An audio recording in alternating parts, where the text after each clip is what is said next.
Hey there, leaders and aspiring leaders. Welcome back to the channel where we will dive into strategies, tools, and insights that help you become the kind of leader people want to follow. So I'm Jevon Wooden, and today we're tackling a topic every leader will face at some point: how to handle difficult conversations. So let's be real. Difficult conversations can feel like walking a tightrope.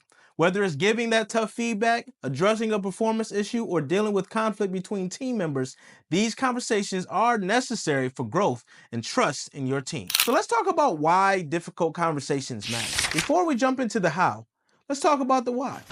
Avoiding difficult conversations doesn't make the problem disappear, it amplifies it. So when you address issues head on, you foster clarity, you build trust, and create a culture where accountability and communication thrives. Think about it. Wouldn't you rather someone address an issue directly with you than let it simmer and then they blow up later and you don't even know what's happening?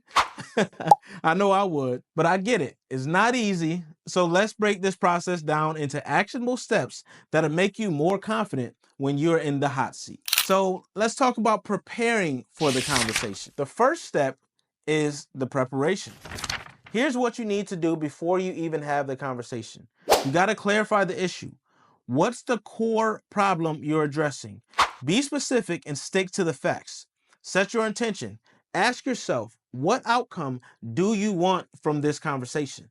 Is it to solve a problem, improve performance, or clear up a misunderstanding? Prepare your mindset. This is huge. Approach the conversation with empathy, not judgment. If you go in with your guns blazing, you're not leading, you're bulldozing. So we want to be mindful of that. Remember, your tone and intent will set the stage for how the other person receives your message. So let's talk about the conversation framework. I call it the 3C framework. The first C is context. Start by explaining the situation and why you're having the conversation. Be clear and factual. For example, I noticed that deadlines have been missed recently and I want to understand what's going on. The second C is care. Show empathy. Let them know you're coming from a place of support.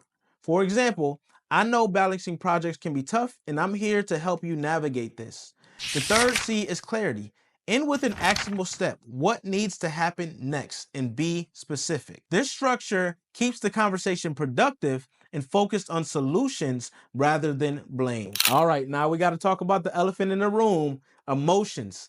These conversations can get heated, but your role as a leader is to stay composed. And here's how. First, you got to listen actively. Resist the urge to interrupt or defend yourself. Let them feel heard. Then you have to pause before reacting. If emotions run high, take a moment to breathe and gather your thoughts before responding. The third thing is to acknowledge feelings. You don't have to agree with someone's perspective to acknowledge how they feel. Say something like, I can see that this is frustrating for you. When emotions are managed effectively, you can turn a potentially tense conversation into a meaningful one. Finally, end the conversation on a positive and actionable note.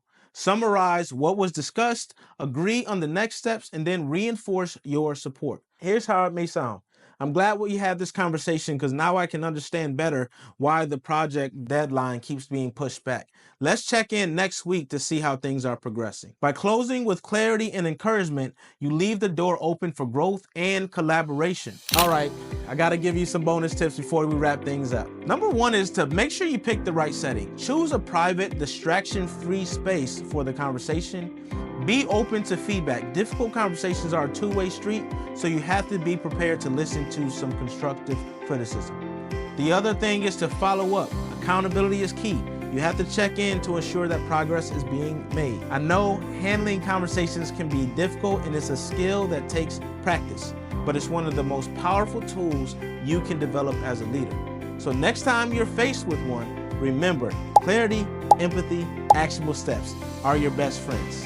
If you found this video helpful, do not forget to like, subscribe, and share it with someone else who can use these tips. And let me know in the comments how this video has helped you when you apply these tools. I'll see you next time.